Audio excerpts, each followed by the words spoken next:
Hello, hello mga Mars! Ayan. So, ito yung ating sitaw. Ayan. May nag-request ng luto ng sitaw. So, galing to sa farm. Bali, 3 tali yan. At, gigisa ko siya sa bayabas, bawang sibuyas, bagoong, bayabas. Tapos yung sahog niya, ribs or buto-buto. Na may konting taba-taba. Ayan. Sarap yan. Yummy. Wait lang, luto na natin ha. Ay, gisa na natin. Sabay na natin yan.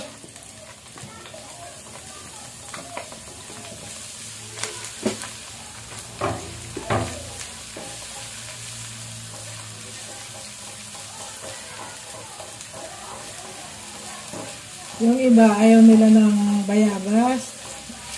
Sinigang sa mabango sa bayabas. Or, yan, katulad niyan. Or sa swam, nilalagyan din ng bayabas. Tapos ang kili-kili daw. Nakatikim na yata sila ng kili-kili. Pero actually, amoy naman talaga yung bayabas eh. Amoy kili-kili. Pero masarap to eh. Ang ganito minsan, yung mga dalaga namin, gusto yan eh. Tayo natin na prito. Ano ba mo? It's not that we'll ruin every day. It's not that you can... Ay, parang marulam. Just like you can fly out.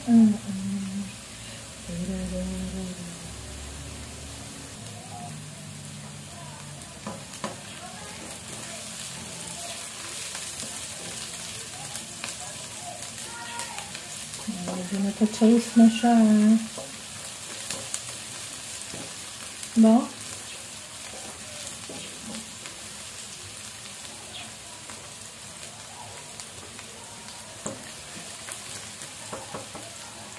Ilagay natin yung prito-prito na. Yung itong baboy, itong ribs, medyo pinakaskag to eh. Pinakulong na. So, prito muna natin yan. Tapos susunod natin yung baboy.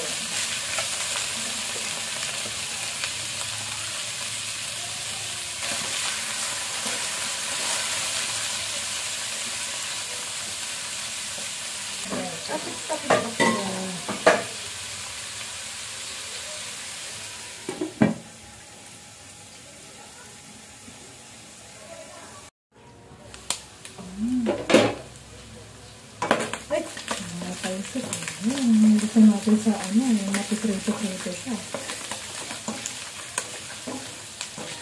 Napiprito siya sa sarili ng konti pa. Konti pang Kasi pag naprito mo yung baboy, napasahog, hindi siya malansa. Paligtad. Alanganin kasi yung mga size na. Ang hiwa. Konti pang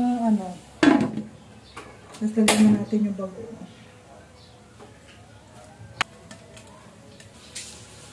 Lalagay na natin itong bagoong.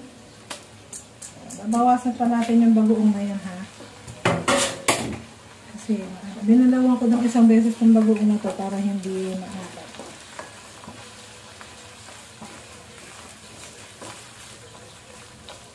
Luluto lang muna natin bagoong.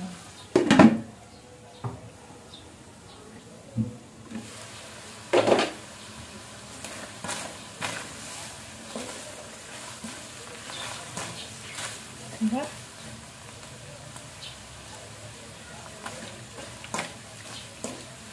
Hindi masyadong maalat.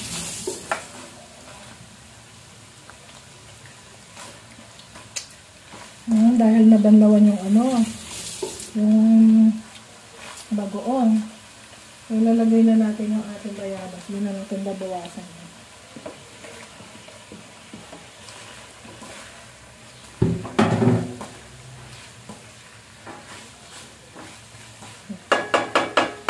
Para kumatas yung lagay natin yung konting pinagpakuluan ng baboy. Para kumatas yung lasa ng bayabas.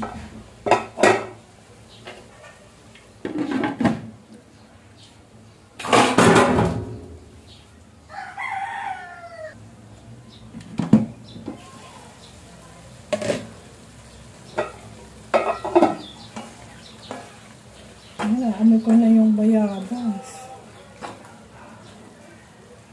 Lagyan na natin ang ating bayabas. Ay, bayabas. Ano ba ito? Sitaw.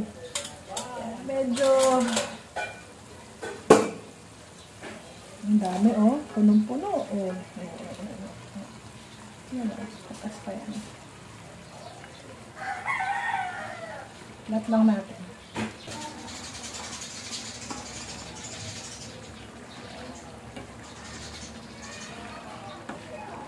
Alam nyo, kahit di nalagyan ng mga chicken powder to, masarap na to kasi may bagoong na.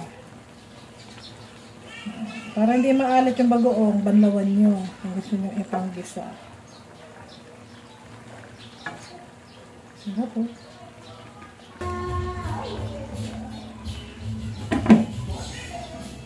So, ito na guys, yung ating binabayasang sitaw. Ha? Oh.